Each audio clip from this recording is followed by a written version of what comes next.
Vitajte, je tu ďalšia epizóda typov trikov a tutoriálov. Dnes sa pozrieme, ako vyrobiť zvukové vlny.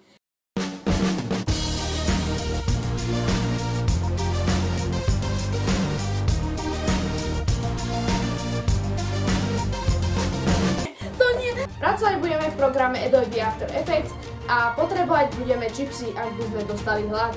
Ale pustíme sa už do toho. Prvé, čo urobíme, je vložíme hudbu do videa. Potom si vytvoríme nový priečinok Solid, kde na farbe nezáleží. Pôjdeme do efektov a dáme Generate a tam Audio Spectrum. Pozri, dáme to. Dáme to. Tu si nastavíme farbu podľa seba. Ja si dám modrú a druhú svetlomodrú. Druhá farba je vlastne okrajová farba. Okraj nemusíme vyplňať, ale ja vám to dnes ukážem. Klikneme do Audio Layer a zvolíme názov skladby. Tuto si nastavíme maximálnu výšku grafu. Ja si to nechám takto. A v Display Options si môžeme nastaviť, ako bude graf vyzerať.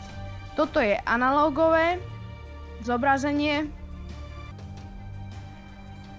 ale máme tu ešte aj analógové bodky, tie si teraz tiež ukážeme. Analógové bodky vyzerajú takto. Ja si to nechám pôvodne a teraz si môžeme vybrať, na ktorú stranu sa to bude zobrazovať. Ja si nechám zatiaľ túto. Ďakujeme, že ste si pozreli toto video. Ak sa vám páčilo, tak nás môžete podporiť lajkom alebo odberom.